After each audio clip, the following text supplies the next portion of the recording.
Thanks everybody for coming today to the first Philosophy Club event of the semester. We're really happy to have James Reed and Tushar Menon. They're graduate students from Oxford who are visiting at the University of Illinois in Chicago. We both work in philosophy of science and on Spacetime, so we're really interested to hear them tell us a little bit about Spacetime. What is it good for? So thanks very much. Thanks very much. So as John said, a lot of my work and Tushar's work is in the philosophy of space-time. So we want to tell you a bit about this in the particular context of relativity theory. So the kind of questions that are going to interest us today are things like, what's the ontological status of space-time in relativity theory? Or in what sense does space-time explain the behavior of matter in relativity theory? So the way it's going to pan out is I'm going to introduce you to special relativity and then to some of these questions in that particular context. Tushar is then going to take over and talk about these things in the more nuanced and difficult context of general relativity. So, by the way, if you have any questions throughout, just ask. Don't mind fielding questions throughout. So let's start slow. So here is a train. And it looks from the picture like the train is moving either pretty slowly or maybe it's stationary. Compare it with this train, which is clearly belting along. So ask yourself the question, if I was sitting in one of those trains and I weren't looking out of the windows and I ignored the kind of mild jostling from the train moving along the tracks, would I be able to tell which of these two trains I was in? And on reflection, it seems like the answer is no. So this observation has been known for a very long time, at least since Galileo. And in fact, Galileo gave a really beautiful expression of this point. So I'm going to read it to you in full because I think it's so nice. And then we'll reflect on it in modern language. So this is what Galileo says. He talks about ships rather than trains, but the same point stands. So shut yourself up with some friend in the main cabin below decks on some large ship, and have with you some flies, butterflies, and other small flying animals. Have a large bowl of water with some fish in it, hang up a bottle that empties drop by drop into a wide vessel beneath it. With the ship standing still, observe carefully how the little animals fly with equal speed to all sides of the cabin. The fish swim indifferently in all directions, the drops fall into the vessel beneath, and in throwing something to your friend, you need not throw it any more strongly in one direction than another, the distances being equal. Jumping with your feet together, you pass equal space in every direction. When you have observed all of these things carefully, now have the ship proceed with any speed you like, so long as the motion is uniform and not fluctuating this way and that. You will discover not the least change in any of the effects named, nor could you tell from any of them whether the ship was moving or standing still. In jumping, you will pass on the floor the same spaces as before, nor will you make larger jumps towards the stern than the prow, even though the ship is moving quite rapidly. The droplets will fall as before into the vessel beneath without dropping to the stern, although while the drops are in the air, the ship runs many spans. The fish in the water will swim towards the front of the bowl with no more effort than towards the back, and will go with equal ease to bait place anywhere around the edges of the bowl. Finally, the butterflies will continue their flight indifferently towards every side, nor will it ever happen that they are concentrated towards the stern as if tired out from keeping up with the course of the ship, from which they will have been separated during long intervals in keeping in the air. So I think the point is clear. If you were in such a ship or such a train and you didn't look outside and you were just looking at your local physics, you wouldn't be able to tell at what velocity you were moving.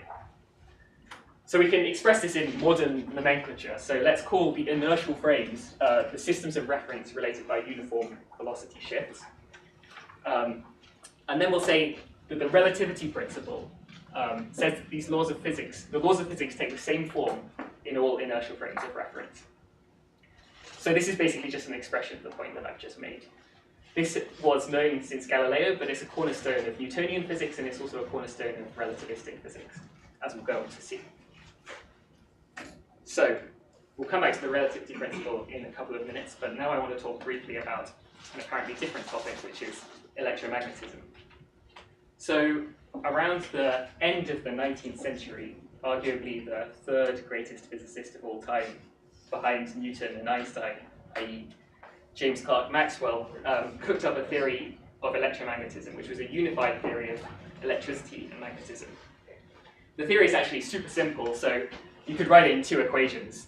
We don't need to worry about what these guys mean, but they're called Maxwell's equations, and we can derive loads of crazy results and interesting results from them.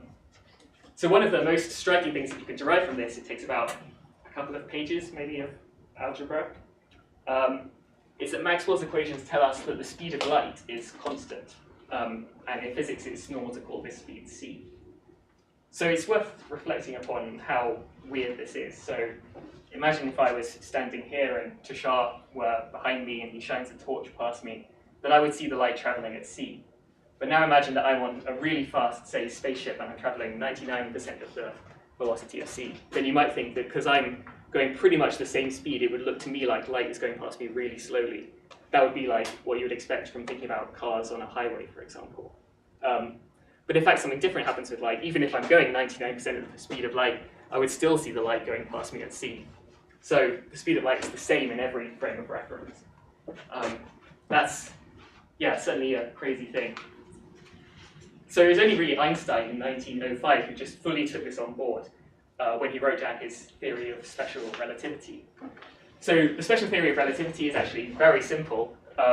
It consists in two postulates which we're now in a position to articulate. The first is just the relativity principle that we saw before.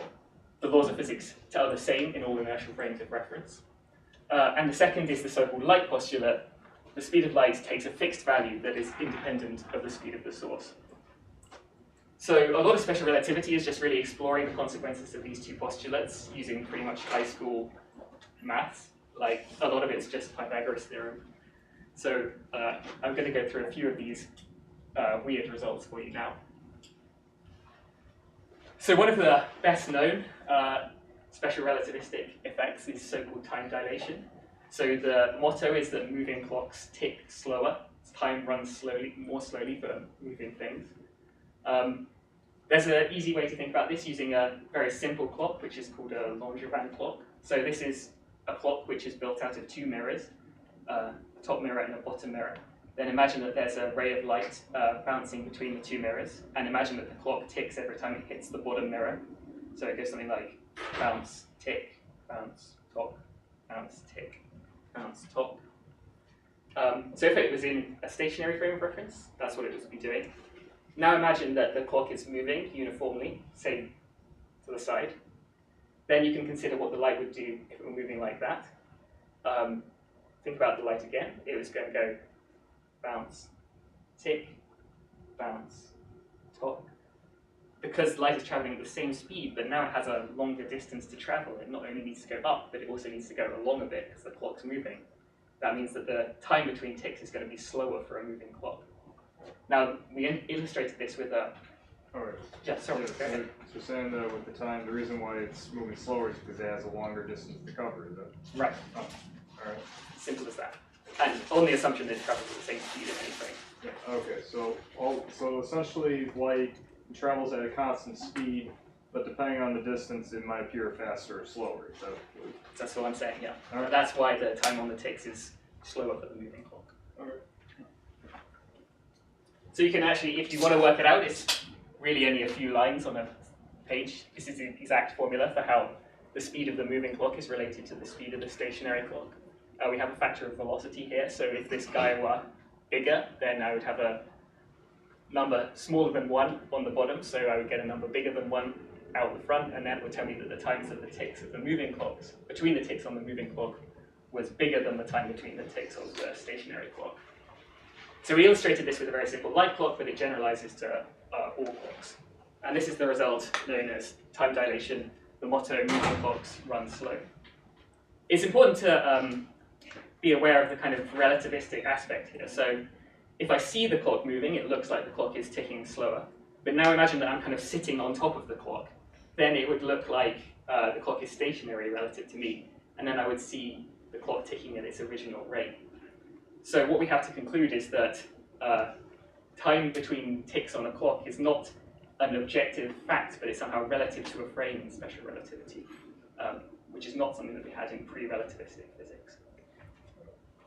Yeah. Okay, so in other words, like this relativistic frame it didn't incorporate distance, how that could affect the speed of light. Is that what you're saying? So what I was saying with the light clock is the speed of light is always the same, and because the distance it has to travel is longer, that means that in this very simple example of a clock, the light time between ticks is longer. Now, the mechanism for other clocks might be more complicated, but you'll always find that moving clocks run slow. So that's just one of the examples of special relativistic weirdness. I want to mention 2 others for you. Again, you can do quite simple calculations, and you can look. So imagine that you have say, a meter ruler in front of me, or a yard ruler. Then it looks like a yard in front of me, but now imagine that it's being boosted, so it's moving past me. Then what we'll find is that moving rods are contracted. So to me, it looks like the moving rod is contracted, but again, if I was sitting on it, it would look like it was stationary, so it would look like a yard. So there's no objective fact about lengths and distances. Again, it's all relative to a particular frame of reference. This phenomenon is known as length contraction. And the last one I want to mention for you is the relativity of simultaneity. So maybe this is even the craziest. So what counts as simultaneous with a particular event is relative to a frame of reference. Whereas before, like intuitively would have thought that whether 2 events are simultaneous is an objective fact in the world. So there's a very easy way to illustrate this. So imagine that I'm sat right in the middle of a train carriage and have a torch in either hand. So these are the torches. If I turn the torches on at the same time, then the light comes out here, and it hits the back of the train carriage, and it comes out here, and it hits the front of the train carriage. But now imagine that the train carriage is moving. So this is how things would look for someone, say, sitting on the station rather than on the train. Again, I'm here with my 2 torches. Turn them on at the same time. The light comes out the back, but of course the train is moving, so the train moves forward to meet the light, and the light ends up hitting here. Whereas the light coming out the other end, the train is going to move away from the light. And so what we find is that if I'm looking at the train carriage moving, it looks like the light hits the back of the train before the front of the train. So in this particular frame in which the train is moving, the event of the light hitting the front and the back, events of the light hitting the back and the front of the train are not simultaneous, whereas they were simultaneous in the frame in which you're sitting on the train. Does that make sense? Yeah. So, in the first frame, yeah, would we want to say that the hitting of the light at the 2 ends is simultaneous from his standpoint? Because what he sees is the light coming back, right? And so that sort of cancels the effect of moving forward. Yeah, that's a very astute point. So, but I mean, you could still think, I mean, surely there is a fact of the matter about whether these 2 hit each other or not. Whether you could empirically know that is a much more subtle business. So well taken, but I don't think it erases the point. I think there was another hand, or? I had another point. Okay. So now we can start asking some philosophical questions. So what's the explanation for these weird special relativistic effects? Now, one thing that people often say, and in fact it might be the dominant explanation, is that these things have something to do with space-time. So people will say, space-time mumble mumble, space-time mumble. So what we want to do is explore the kind of reasoning that's going on here. To do this, we'll require just one more slide of setup. So I said that the time between ticks on a clock was not a frame-independent fact anymore in special relativity. I also said that the length of objects was not a frame-independent fact. But it turns out if you take this combination, which is essentially the spatial distance between 2 events minus c squared, all squared, minus c squared times the temporal distance between 2 events. So imagine that I'm here at one time and over here at another time. So you take the spatial distance between these 2 events minus c squared times the time I was sitting here versus the time I was sitting here. Then this so-called interval is actually a frame-independent thing. You might not have expected that just from what I've said, but you can work out that it is. So this is where people start talking about space-time. So I don't know how many of you know about multiplication of matrices. I'm not going to go into it, but basically you can take this thing and you can write it in a more complicated way, in which we have this matrix sitting in the middle. And people say that this matrix represents space-time in special relativity. So just to summarize the dialectic up to this point, we started off with Einstein's two principles, the relativity principle and the light postulate.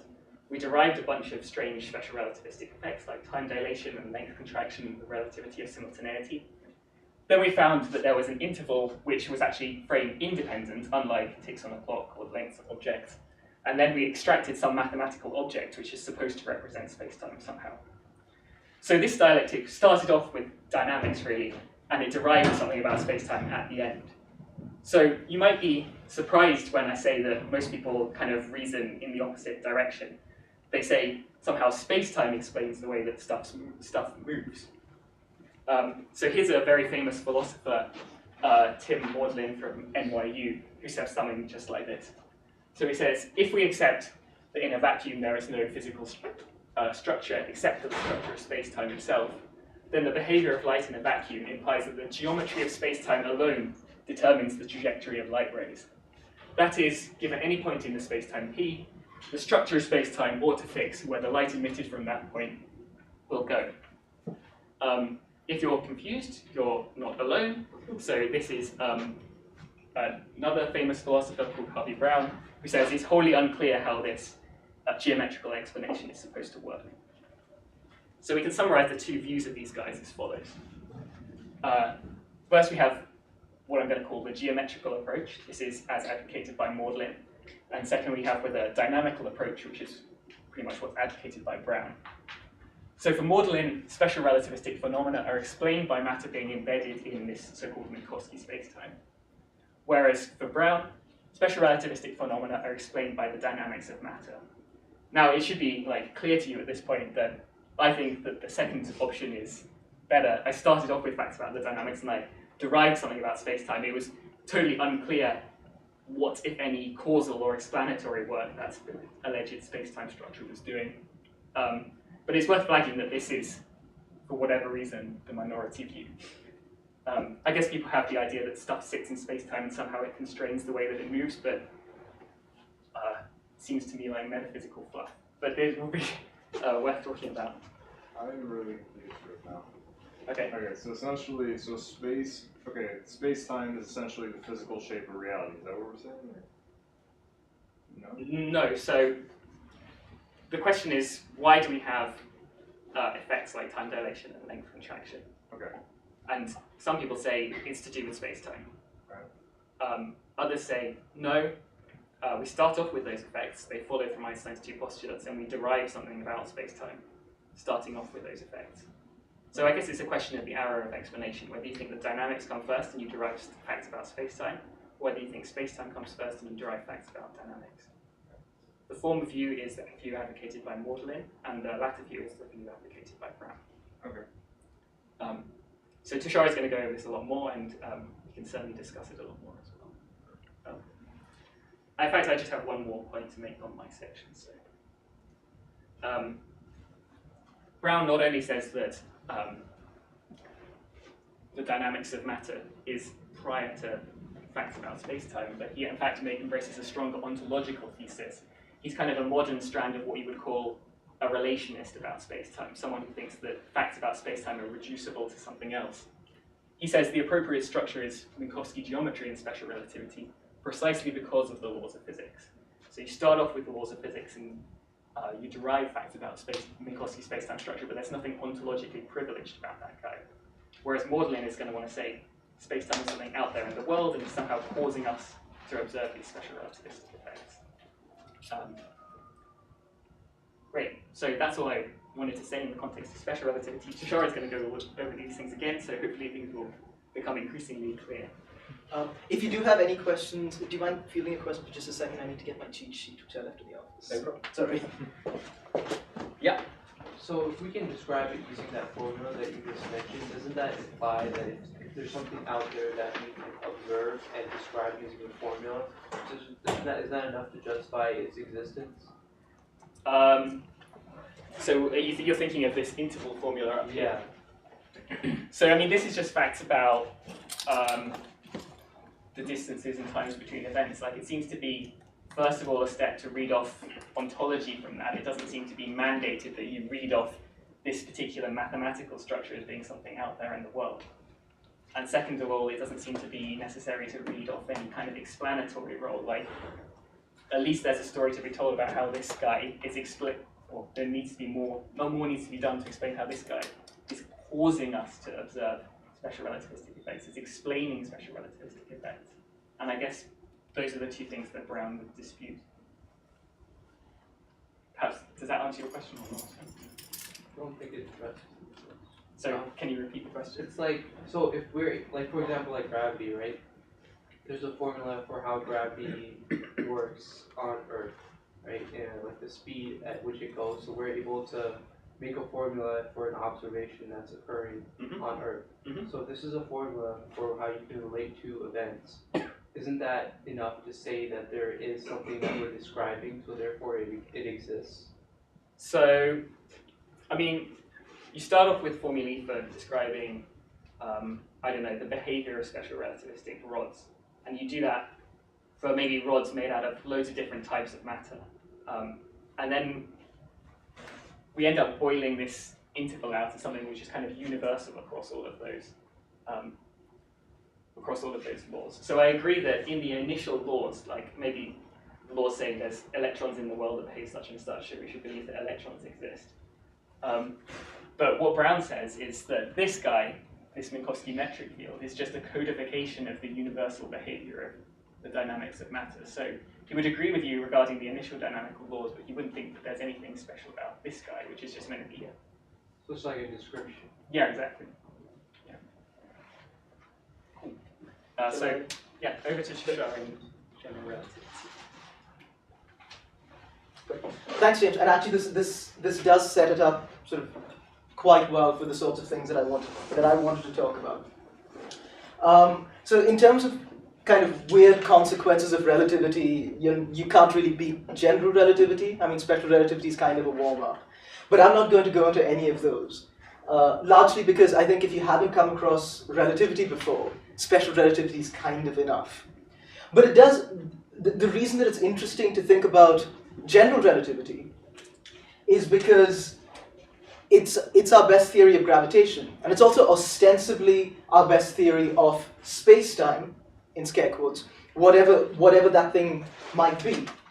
And as James has just said, we have reasons to be skeptical of the claim that we can sort of start off with space-time first, and then chuck all of our matter fields into it, and somehow expect space-time to tell the matter fields what to do. I mean, I'm using quite crude language because really it's not quite a causal story, but for the purpose of caricaturing a position that I don't agree with, it's perfect.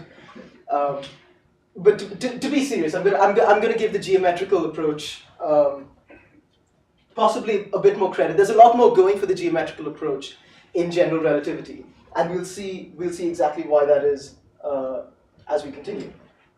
So if you've ever come across anyone talking about general relativity, or if you've read some popular science about general relativity, or if you've just gone to university and studied the physics, you'll find this kind of metaphor all over the place. The idea is, what general relativity tells you is that gravity is not a force that acts between sort of two distant particles that have a particular mass. There's no force at all. What's actually happening is that space-time itself is curved. What causes the space-time to curve is the presence of mass, and then because of the effects of that curvature, we now reduce the gravitational effects to spatiotemporal effects.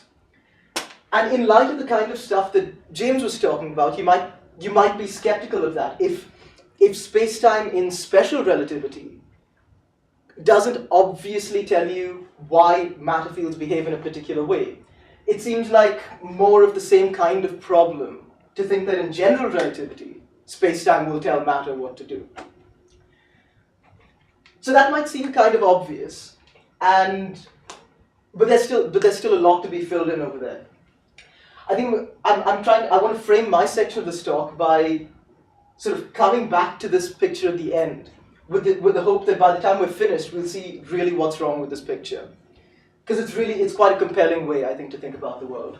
But I should just put in a quick aside about this metaphor. You find this metaphor all over the place. It's a bowling ball and a trampoline. That's kind of what gravity is. And one of the sort of superficial problems with this is it actually doesn't portray space-time geometry in the way in which it's actually thought of in general relativity. The idea being, if you think of a trampoline, or if you think of a rubber sheet, it's a two-dimensional surface. And if you talk about curvature, the idea is that it curves into a third dimension. And so you might think that in order for something to be curved, in order for a surface to be curved, there needs to be a high-dimensional space in which that surface is embedded so that it can curve into that. Turns out that that's not true. That's just an incorrect way of thinking about abstractly and also physically, concretely, what's going on with curvature. But that's not the important reason why this isn't a good picture, and we'll work towards why this isn't a good picture. So coming back to some of the questions that have already come up, there is this temptation when we write down a physical theory. So, for example, the kind of thing that James had earlier, which was a simple way of writing down Maxwell's equations. We have this compulsion, which is sort of fairly well-founded and quite justifiable, to think, well, if I'm writing down a theory of physics, and my theory of physics says, there's some object that I'm going to represent by J, which in this case is something like a current density, and some other object which is going to be related to an electromagnetic field, then there's a fairly straightforward representational relationship between the things that I write down and the things that are out there in the world. This is the electromagnetic field, modulo some complications. This is a charge density, and all is well. So I've written this down, and according to my best theory, these are the things that are out there in the world. And it seems like if you're going to try to figure out what things are out there in the world, it seems like fundamental physics is a good place to start. So that seems fine. It seems like we've got some kind of ontological commitment to whatever this F represents and whatever this J represents. But in a sense, that's kind of a naive way of thinking about what an ontological commitment might be. So it, for example, doesn't tell you whether if I took this away, I'd still be able to legitimately talk about this. Or similarly, if I took this away, if I lived in a universe that didn't have one of these, would this sort of object still exist in that universe? And this goes under the discussion in metaphysical circles, it goes under the title of ontological dependence. The idea is something like, if I can write this down without having to specify any other fields, then this object is ontologically independent of those other fields. And if it's the case that in order to write down, when I write something down, its very existence requires the existence of something else, then that something is ontologically dependent on something else. And you can sort of see from the last quote that James gave you from Harvey Brown, that Harvey embraces an idea of ontological dependence when it comes to space-time. Because what Harvey wants to say is that when you write down your equations for matter fields, there's some structure that's inherent in those equations. There's something about the way those matter fields behave that's universal across a whole lot of different matter fields. But if you take the matter fields away, it's not like you're going to leave the scaffolding behind. It's not like you're going to leave that structure, that common structure behind. So you've got a notion of ontological dependence of space-time. And that seems to be doing kind of a little bit of heavy lifting in Harvey's way of thinking about, or at least in a first pass at understanding Harvey's way of thinking about space-time. But you might think, well, there's a bit of a problem with this if you take this bowling ball and metaphor seriously, or even better, if you think about gravitational waves, which were recently discovered. Gravitational waves are sort of sold to you as things, as ripples in the fabric of space-time. They're ripples in this metric field. And so you might think, well, general relativity is committed to an ontologically independent metric field. So surely now that we've got an ontologically independent metric field, that's the metric field that's going to define your notions of length and time, and all of the weird relativistic, special relativistic effects that you had when you had an ontologically dependent metric field, but with a few added things. And you'll see that this isn't quite the right way to think about the metric. So just to remind you, so James wrote something like,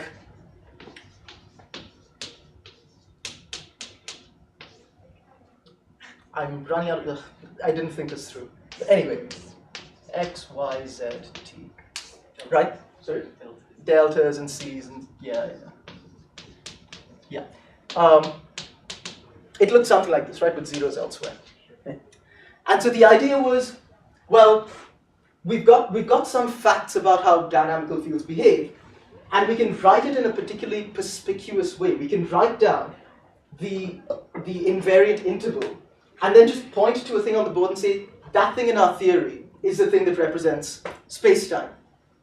And we can see that in this ontologically dependent story, it's kind of guaranteed. We've kind of stacked the deck already. It's guaranteed that measuring devices built out of this matter will give us lengths that correspond to the spacetime structure that's given by this metric. So you might think that one thing that a metric does is it allows you to just write down your dynamical laws. It plays a role in articulating the dynamics, which is to say you can't write down your dynamics without giving some information about what metric structure is. But there's a second role that the metric could play, and this is the kind of role that people would like the proponents of the geometric approach to general relativity might want you to think that the metric in general relativity plays. And that role is in addition to being able to allowing you to articulate dynamics, it also constrains the dynamics. And I sort of emphasize constraints because that's the bad word. We don't want to think of spacetime as constraining dynamics. But it seems like a perfectly reasonable thing to ask whether a metric can play that kind of role. And so it's useful to, sorry. No, it's just so if I understand what you're saying about the math thing from before, is that because we're able to get a math equation down, that implies there's some kind of structure between those two things. Is that what sorry, between which two things? The two whatever those things, those equations are for these.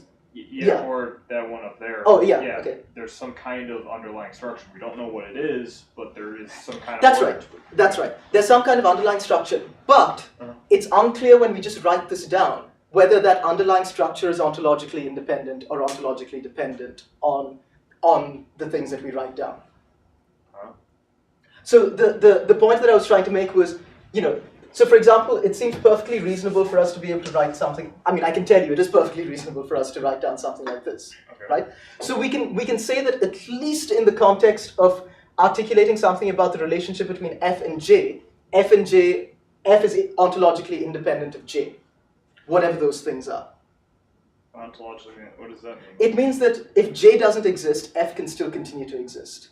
The mere existence of J, the mere existence of F does not require the additional existence of J. So it's like necessary and sufficient conditions. Exactly. Okay. Exactly. And so what I'm saying about spacetime on Harvey Brown's sort of admittedly slightly extended reductionist view is that the thing that we write down when we write a spatiotemporal interval like this and this is what James called eta, which was the metric. That metric is not something you can just write down on its own in the absence of other dynamical fields. That's the ontological dependence claim. Oh, so there's something else that allows us to write that math. Exactly. Okay. Exactly. So the trick. Okay. Yeah. So the argument is basically that there's an implicit assumption that there is an interdependence between them, and for that reason, we can't say that they represent something because they might be able to exist without each other. Yeah. So the idea is that the math isn't sort of just writing this on the board is not nuanced enough to give us a distinction between those two things. That's correct. Right. So just to repeat, so for Harvey Brown, the metric field in special relativity is ontologically dependent on the behavior of matter out of which all the stuff in this room is built, etc. And the claim is that in general relativity, maybe the metric field isn't ontologically dependent in the same way. Yeah, that's exactly it. So the idea is, because we've got things like gravitational waves and this sort of pre-theoretic picture of the metric being a rubber sheet, you might think, well, I just take all my matter away and I still have that rubber sheet, I've still got those gravitational waves, so now suddenly my metric is ontologically independent. And once I have a metric in my theory, then I've got a notion of distances, right? That's the job of a metric. You've got a metric, you've got distances and time intervals and things. But that kind of papers over an important fact, which is you might have a metric in your theory, but that doesn't guarantee that it's going to be the metric that you measure, right? Just because you've written down something, you've written down an equation on the board, it doesn't mean that that equation is going to correctly describe the world. Moreover, even if you've written down an equation that does correctly describe the world, it doesn't mean that all the objects in that equation will play all the roles that those objects can play. Sometimes you'll only play some of those roles. And this is the point that I want to get across about how the metric works in general relativity. So just coming back to those two roles, it seems like the advocate of the dynamical approach is perfectly happy to say that the metric plays a role in articulating the dynamics, as here, but they'll stop short of saying, but it constrains the dynamics to obey that metric. Whereas the advocate of the geometrical approach wants to say, there's this extra thing. The metric in general relativity does constrain the behavior of matter. So this is basically what I already wrote on the board. I wasn't sure if I would be able to write on the board, which is why I have it on the slide. Right. So now so in general relativity, we've got what's known as a dynamical metric. A simple way to think about what a dynamical metric is, or a dynamical object in general, is it's an object that can take on different configurations in different possible worlds. So for example, this Minkowski metric is not a dynamical object, because whether we're in this world or some other possible world, if we're talking about electromagnetism, it's always going to take the same value. It's always going to be diagonals with ones and a minus one. Whereas the metric of general relativity is allowed to vary depending on sort of various contingencies. And the way that we encode how the metric varies is given by Einstein's field equations. It doesn't really matter sort of exactly what those things are. The G sub AB is the same as the G up there. The R is a measure of intrinsic curvature, and the T represents the mass and the energy momentum of matter. So basically what this equation is telling you is that there's some metric, some ontologically independent metric, and the way that that metric is in a particular world is governed by what the matter distribution in that particular world is. But it seems odd to say, if we've got a bunch of matter fields even in a general relativistic universe, it seems odd to think that the ontologically dependent metric that we had earlier from special relativity has somehow disappeared, right? We have a bunch of matter fields. Those matter fields have a kind of innate metric structure. But now all this time we've been talking about an ontologically independent metric. How do those two link up? Of course, the answer is the ontologically dependent metric is still there. So imagine we've got an equation in a general relativistic universe that looks like this. This has within it some particular specification of what that metric structure is. Now it might turn out to be the same as the ontologically independent metric. But the important point that we're trying to push over here is that it's not necessarily the case that they're the same.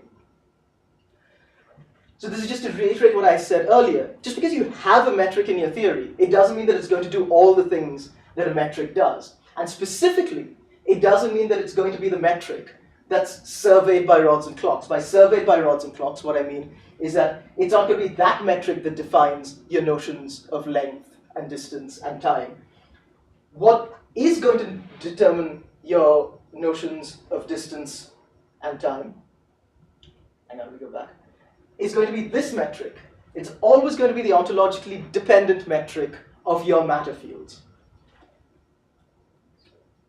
Yeah. So is the ontologically dependent metric, or independent metric, is that like an axiom or something?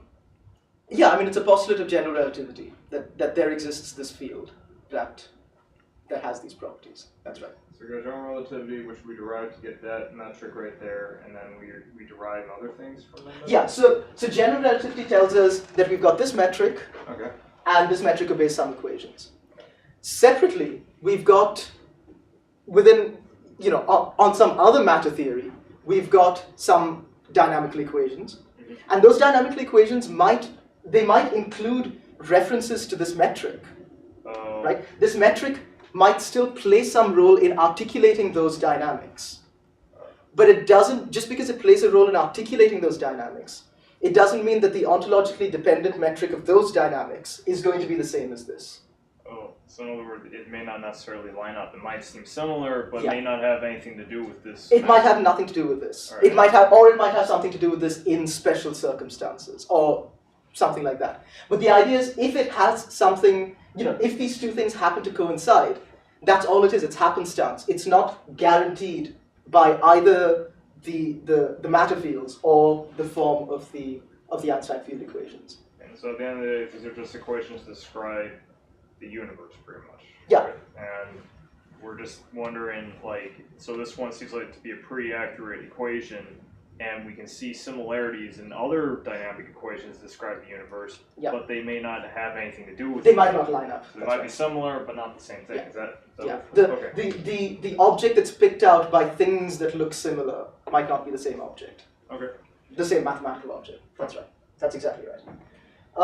I mean, in a sense, that's basically all I wanted to say. That's kind of the whole point of the dynamical approach in general relativity, where even though you don't have this idea of ontological reduction of a metric to the main metric of that theory, it doesn't mean that you don't have an ontologically dependent metric, which is actually telling you how rods and clocks behave. So I'm going to end with the moral of both James's and my halves of the talk, which is, it just doesn't seem right. It's not right to say space-time tells matter how to behave. Space-time doesn't tell matter. It doesn't tell rulers how to behave. It's the rulers. It's the things that you use to measure sort of various things out in the world. Those are the things that determine what the structure of space-time is.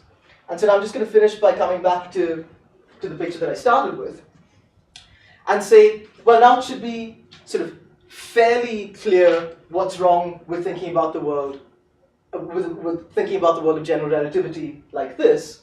If we think space-time is the kind of thing that can have an effect, if you think that space-time is the kind of thing that constrains the dynamics of things embedded in it, then this works perfectly well. But as we've discovered, it's not space-time, it's not the metric of general relativity that does it. It's the ontologically dependent metric of whatever dynamical equations govern the thing in space-time that tell you how your rods and clocks and various other things are going to behave. And with that in mind, I think it's good to be skeptical about claims that you might derive from thinking about the universe as looking like this. And I think with that, I'm basically done. So thanks.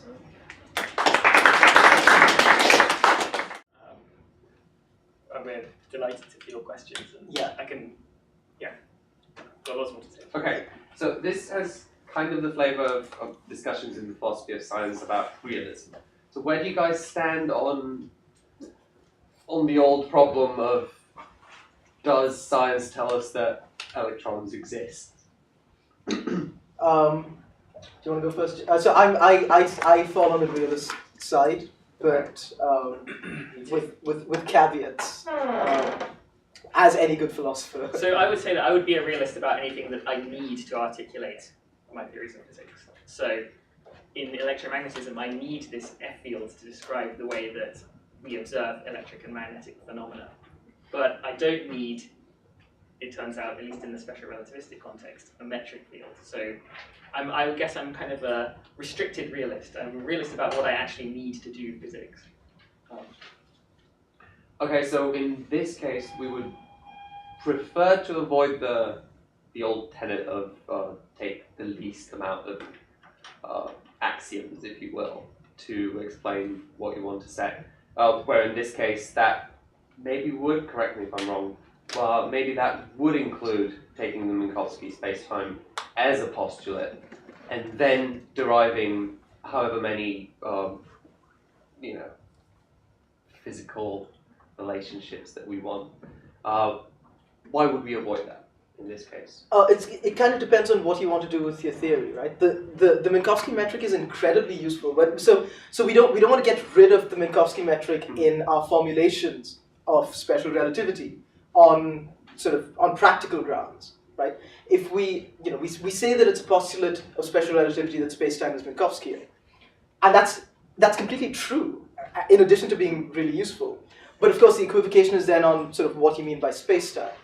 But as philosophers, when you're interested in trying to figure out what, for example, ontological commitments are, or what the most perspicuous way to write down a theory is, in such a way that the stuff that you write down corresponds to the kinds of things that, as James said, you ought to be a realist about.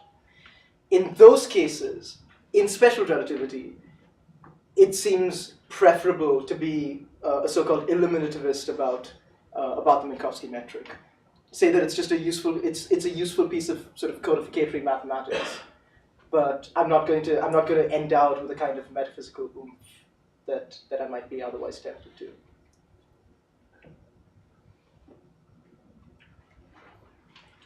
Can we go back to the slide with the moral, because I just wanted to jot that down real quick. Thank you. I kept switching between rulers and rods and clocks. I hope it's.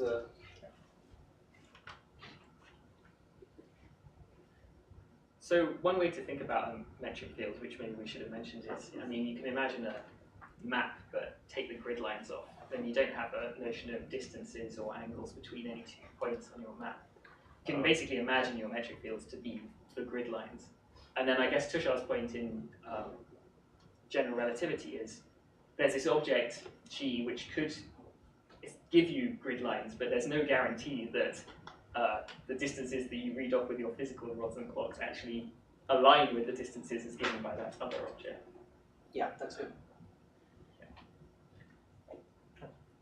So if there was some theory that someone came up with that kind of like merged these two things so that they would show how they relate to each other, then would you guys be willing to accept the fact that space-time is an actual thing, or would you still Yes, have? yeah.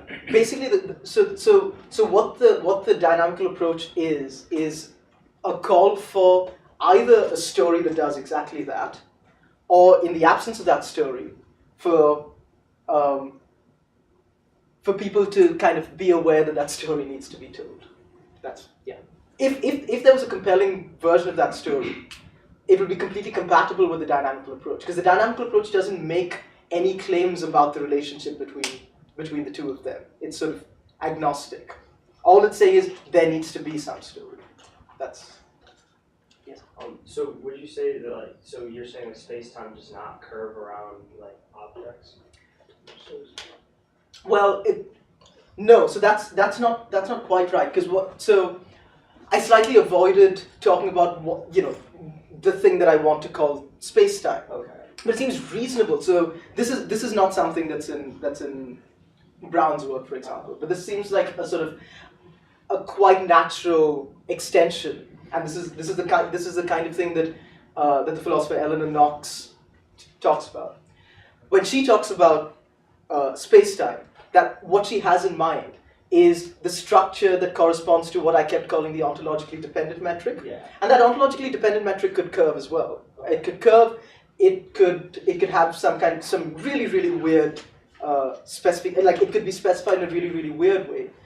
And if you're willing to make that extra step to say, I'm going to call space-time the thing associated with that ontologically dependent metric, then yeah, absolutely, space-time is curved, and space-time is dynamical, and space-time is broken. And then, so how would you explain, if you were to say, on one hand, okay, space-time is curved or it isn't curved, how do you explain that, something like gravitational lensing, what light curves around supermassive objects or whatever?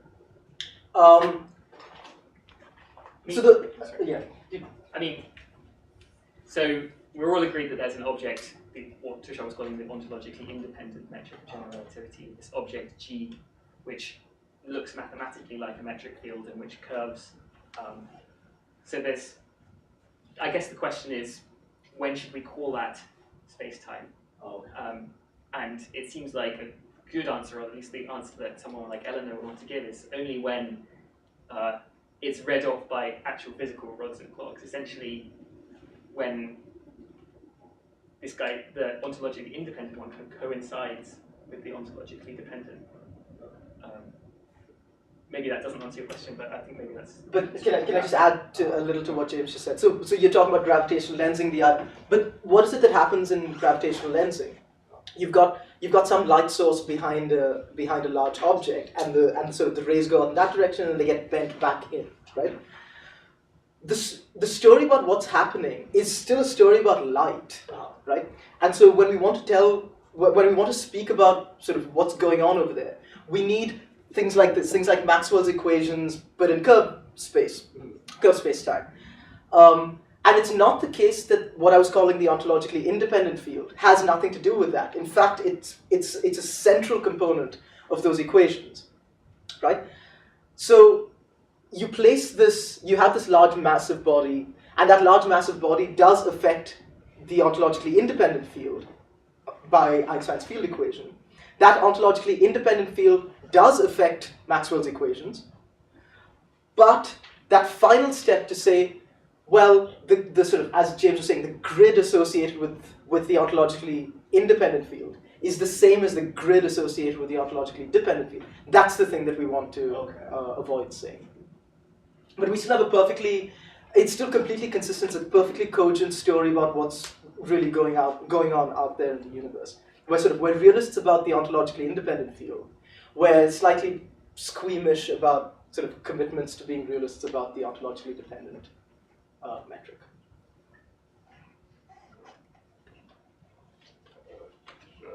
Yeah. So essentially, this just comes down to a framing problem. Is that what it is? Like, there's an object G, which we call space-time. It has some properties, but going with that math analogy that earlier, it essentially is how you measure it. You know, that space-time. Is that it? Yeah, basically. Okay. Yeah, it seems to be a widespread belief that rods and clocks must measure this guy, this G field, and that's what we're resisting. So a number of papers in the recent philosophical literature in the last couple of years have presented kind of baroque cases in general relativity in which your matter fields wouldn't survey this G field, which needs to be grist to the kind of mill that we're working at. Yeah. Okay, so sorry to dig into matter fields again, so I'm a mathematician. Sorry about that. How do we think of matter fields? Do we think of them as things that we can curve and they can still be the same matter field? I don't want to get too technical. What's the topology? The way that, let's bracket the question of the curvature. The way that we normally think of the fields in general relativity is you have a manifold and you have various, normally tensor fields sitting on the manifold. Some of these tensor fields will represent matter fields. Another tensor field, G, will allegedly represent space-time structure. This is the ontologically independent metric field that Tushar was talking about. This G plays the mathematical role of a metric field, metric tensor, whereas the rest of them don't necessarily. I don't know if this is useful. Yeah, it is. Yeah. And then these guys are coupled in various differential equations, which feature contracting the tensor distance. Okay, so you don't want to posit a Riemannian metric on the manifold of the world if you don't have to. Yeah, so that's a good way of saying it. So the claim would be in special relativity, you can get away with not having a Riemannian metric field eta, but in general relativity you can't because of the existence of gravitational waves, etc., etc. But there's still a question of whether that's the guy that's surveyed by the matter fields or not. So, I'll try and summarize the two views in the context of special and general relativity. So, for the advocates of the dynamical approach, the metric field in special relativity is ontologically dependent upon properties of matter fields. And for that reason, it can't do any constraining or explanatory work in governing the behavior of those fields. Whereas for the advocate of the geometrical approach, the metric field, the Minkowski metric field in special relativity is ontologically independent, and therefore it can do constraining or explanatory work. That's the bit that we find, and Harvey as well finds, that at least needs more fleshing out to be convincing. In the general relativistic story, all parties are agreed that there exists an ontologically independent metric field. The question is whether it is surveyed, you might say, by rods and clocks. And advocates of the geometrical approach are going to say that necessarily it's surveyed by rods and clocks. Whereas the advocates of the dynamical approach are going to say that seems too strong, it depends upon contingent facts about how your matter fields are behaving, the kind of equations that are governing their motion, etc. So that's, and then you can think about the metric field which codifies the behavior of the matter fields. In that context, what Tushar called the ontologically dependent metric field. So another way of putting it would be that for the advocates of the dynamical approach, these two guys need not coincide, the dependent and independent metric fields, whereas for the advocate of the geometrical approach, they have to. But again, that latter claim is what seems suspicious. So the dialectic is somewhat complicated, but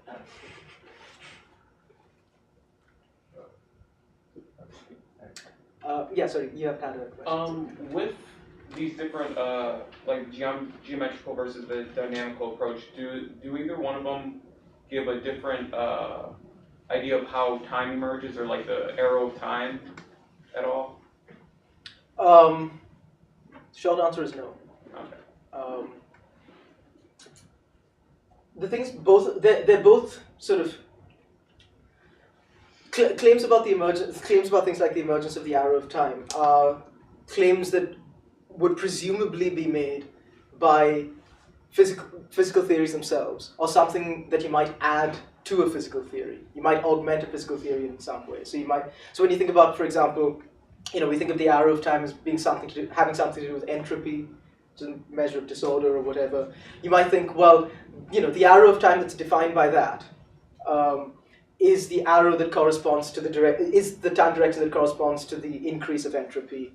But then you need to posit something over and above that to explain sort of why there is the arrow, and you'd explain that by saying, well, at the beginning of time or whatever, the Big Bang, you had an area of extremely low entropy, and that caused the gradient, and blah blah blah. But that's an additional piece of technology that you're adding to physics. That's not what we're doing over here. So what we're doing over here is sort of it's philosophy. It's an interpretative game that we're playing over here. So we're trying to extract from the physics sort of things like ontological claims and things like explanatory claims, but sort of further facts that pretty much fall into the remit of physical theories are things that these discussions don't really touch. having said that, discussions of the arrow of time are like a huge part of philosophy and physics. So I don't know how much you know about this, but I would highly recommend David Albert's book if you haven't read it. It's called Time and Chance. You had a Yeah, I was gonna say, so in quantum mechanics, right, there's a lot of theories that don't scale up or scale down when you compare to general relativity, right? So just because there's a conflict there doesn't mean that people call into question either one. So why, I feel like this is a similar scenario where there's two theories that are happening in different, not frames of reference, but different like mediums. And so you guys are expecting there to be some type of like explanation for why the behavior isn't working exactly the same way. But I'm like more in the sense of like, why are you assuming that there needs to be that it needs to be explainable? When you talk about two theories, are you talking about special relativity and general relativity? Sorry, James. What did you mean by scale up and scale down as well? Well, with quantum mechanics, like the theories for like how what it means to be matter is different than when you would approach something at a larger scale. Right. So I'm sorry, can you repeat your question, or less Tushar? No, I'm saying that just because there's a conflict between two different theories. Like there's no like.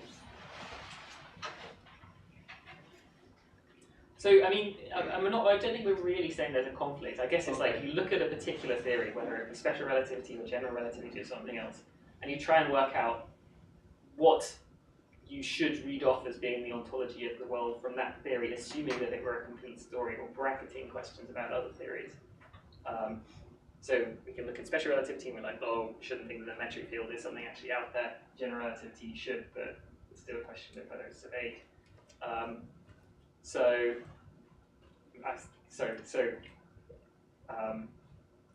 where's quantum mechanics coming into this? No, So- it's, I mean, maybe it doesn't relate to this, but I was just thinking that, so the special relativity and general relativity are something that's way more interrelated, so. Yeah, and in fact the question of sort of how special relativity and general relativity are related is sort of deep and subtle and nuanced and interesting. But I think it's a different relationship than the relationship between sort of, let's say, general relativity and quantum mechanics. Yeah, that's what I was. Because special relativity and general relativity, by and large, so okay, take quantum mechanics and general relativity, they by and large make claims about sort of completely different length scales or energy scales. And we have sort of good reason to believe that in sort of relevant energy scales, they're both sort of completely sort of excellent theories, right? That's not quite what's happening in special relativity. So there are definitely claims that special relativity makes about particular length scales that conflict with claims that general relativity makes about the same length scales. And you go out and check which is the better theory. And it turns out that general relativity just is the better theory. So special relativity has been superseded by general relativity. The reason we're still interested in special relativity, well, one reason we're still interested in special relativity is because to a really, really good approximation, when the curvature in general relativity is pretty small, special relativity is approximately correct. Special relativity is just much easier than general relativity. So when dealing with sort of certain kinds of calculations, so for example, if we're calculating things about, for example, the light in this room, we don't really have to take into account the curvature, the curvature of the G field because of sort of all the matter present in this room. We can perfectly well treat this room as being completely flat, and you're not going to get any sort of noticeable deviations from what Maxwell's equations tell you there. So in that case, you know, that's the sense in which special relativity is useful. And similarly, in sort of philosophical discussions, as long as you're aware of the kinds of approximations that you're making, and as long as you're sort of at least cognizant of the ways in which special relativity is different from general relativity, you can use special relativity as a sort of as a testing ground for kind of interpretative claims, and that's kind of what's happening here with the dynamical geometrical approach. And the reason that it's not exactly the same story that carries over to general relativity is exactly because there are certain things in the approximation of general relativity by special relativity that special relativity sort of necessarily just doesn't see. Having said that, you can carry forth an analog of the geometrical dynamical debate in both, and what's useful is sort of seeing the kinds of impact that you can have from one particular theory on sort of discussions in the other. Yeah, so I would just add that, yeah, so actually there's two of the main sub-areas of philosophy of physics. One is look at a particular theory and try and understand what it's telling you on its own terms without looking at other theories. Another area of philosophy of physics is to see how does theory A relate to theory B, how do these guys mesh together.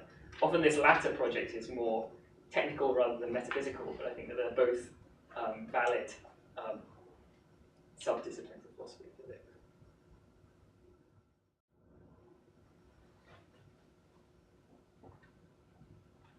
Yeah.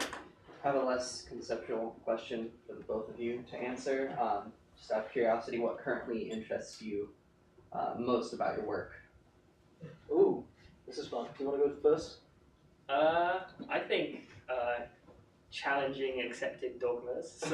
So there's like, yeah, the dogma that matter must survey a particular object in your mathematical theory, and then it's quite satisfying to look at particular cases and really mull over whether that's the case. So, I mean, Tushar and I recently wrote a paper where we looked at the behavior of light in so-called Gödel spacetimes. These are really weird. They have closed time-like curves. It's possible to time travel in these spacetimes. They're super weird. But anyway, it turns out that light doesn't propagate as, in accordance with the structure of the G field in those particular cases, which is again, in support of the dynamical approach of things. So yeah, just challenging dogmas, I think, is a fun project. Yeah, that's good. I second that. That's, I mean, so James and I work in sort of very, very, very similar areas and on very similar things, and turns out also write identical papers. That's because our names are on there. So yeah, that's basically it. Well, so the other, well, for me, in addition to that, or maybe as a sort of kind of precursor to that, is what's really exciting is finally getting to do what I thought I was going to do when I studied physics. So if you look at popular science and popular physics especially, you look at sort of titles of books, and they've got words like, they always have words like reality, and there's the hidden reality, and road to reality, and whatever. And you think, oh, okay, well, this is what physicists do. I'm gonna go study physics, and I'm gonna learn how, I'm gonna figure out what the world is like, or at least I'll have a good idea of what people say the world is like. And then you kind of end up spending hours calculating scattering amplitudes in quantum field theory, and you go, this is not what I signed up for. And then you discover sort of why philosophy of physics is really exciting. It's because you're allowed to, as James said, you're allowed to question dogmas. You're allowed to write weird papers where you say, take this space-time, and we're going to show you that in this space-time, light doesn't travel in the way that sort of everyone else says it does. So yeah, that's the fun about it. So you might have heard this already. So I mean, in the philosophy of physics, people talk about a lot of different interpretations of quantum mechanics: the many worlds interpretation, the Broglie-Bohm interpretation, dynamical collapse interpretations. But people sometimes say that the interpretation that you study in the physics department is the shut up and calculate interpretation, which is somehow not as satisfying. All right. Well, on that note, let's thanks James and Tushar for their presentation.